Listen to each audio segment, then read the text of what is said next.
I need to believe that my destiny is not altered by the things you said or did or left. I need to decide irrevocably, no man or no woman coming or going or leaving or staying or caring can stop me. The destination that God has for me. In fact, I need to believe that it was good for me that I was afflicted, and I became stronger now and richer now and better now and fuller now. I've got to dance when I'm falsely accused. I've got to learn how to praise God even when you don't like me. My defense is to believe God. God made it good. To God be the glory. You threw me in the pit. You put me in prison, and I landed the Prince of Egypt. I still got to where I was trying to go. Your greatness is in your imagination. Don't forget about your imagination. Faith is the substance of things hoped for and the evidence of things not seen. Faith is the substance of things hoped for and the evidence of things not seen. I know this friend of mine who has been working on a job where she's been miserable for a long time. She was miserable on the job and how she was so unhappy. So I said, if it's causing you that much pain, I say, why don't you just quit and do something else? She said, I would, but. So I started talking to other people and I would ask them what they were doing. Why aren't you doing what you really want to do? Oh, I can do it, but. And they would continue on. And one day, I'm going to have my own business. Those people who talk about one day I'm gonna. Some of y'all know some of those one day I'm gonna people. Raise your hand. That's what happened to Gideon. He defeated the Midianites. Overnight, he became a mighty hero. From hiding in the winepress to being known as a man of fearless courage. Gideon is now listed in Hebrews 11 as one of the heroes of faith. But he wasn't like David that went out and courageously defeated Goliath. He wasn't like Abraham who believed when all hope was gone. He wasn't like the Apostle Paul that wrote books of the Bible in prison. He started off insecure, intimidated, afraid. He was shaded by all these things that were blocking his growth.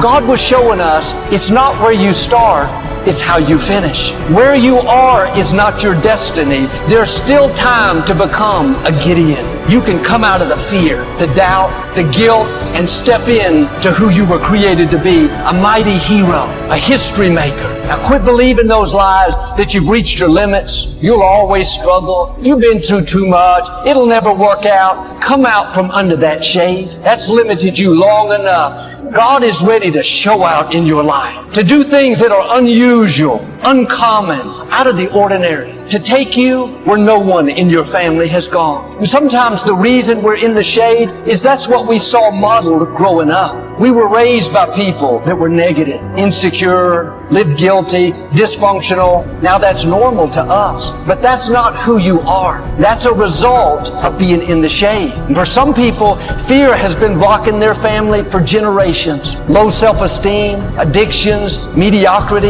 That's what Gideon was saying. My family, we're all poor. We're all defeated, limited, afraid. That may be true for you when you look back at your family life. But here's the key. You're the one God has raised up to step out of the shade. You're the one to set the new standard, to be the difference maker. Don't let these negative things keep getting passed down. All it takes is for one person to rise up. One Gideon to say, I'm going to step out of this fear, this addiction, this defeated mentality, these unhealthy relationships, and I'm going to set a new standard. We're going to be people who honor God. We're going to live free, confident, secure, victorious. I read about an experiment that was done with 4 monkeys. They placed them in a room with a tall pole in the center. At the top of the pole was a bunch of bananas. The first monkey climbed up the pole as fast as he could to get the bananas, but just when he was about to take it, a large bucket of cold water was poured on him. He scurried down the pole as fast as he could. Didn't want to have anything to do with those bananas. In a few minutes, another monkey climbed up the pole. Same thing happened. The bucket of cold water was poured on him. He turned and ran back down. down. Over time, the other two monkeys tried, but once again, they were doused with water,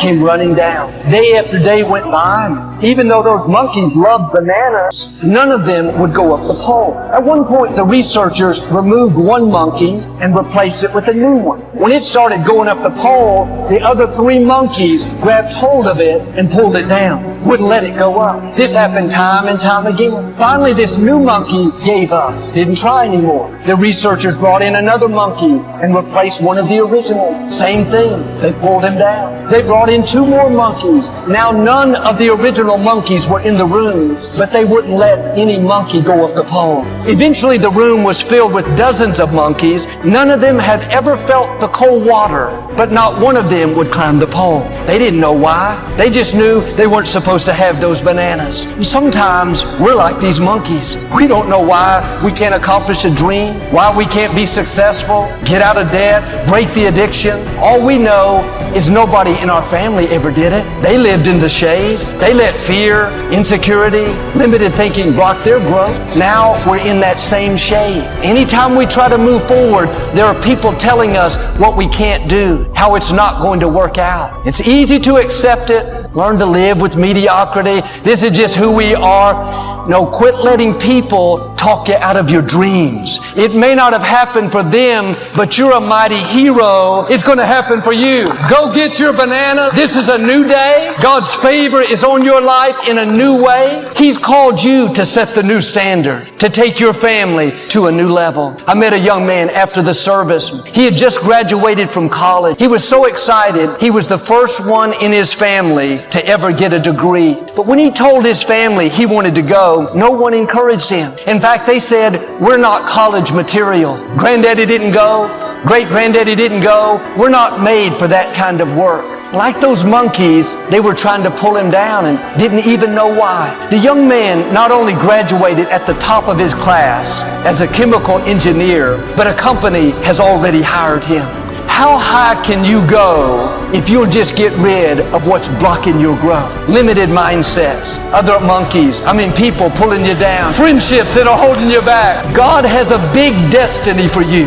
There are things in your future greater than you've imagined, but there will always be dream stealers, naysayers, people that try to pull you into their shade. They're insecure. They'll try to talk you into being insecure. You really think you can go to college? You really think you can start that business? You really think you're going to beat that sickness? They live intimidated. They'll try to pull you into intimidation, fear, doubt. Don't take the bait. Stay in the sun. God is going to cause you to blossom, to go places no one ever thought you could go. It's going to surprise your family. People are going to be amazed at where God takes you. When my father passed and I stepped up to pastor the church, I was afraid and intimidated. That was definitely blocking my confidence. I didn't think I could do this. If that wasn't bad enough, there were certain people I overheard said, "He's not that good. I don't think he'll make it. He's too quiet. He's not experienced enough." Even though I halfway agreed with them, something rose up on the inside of me. I thought, you don't determine my destiny.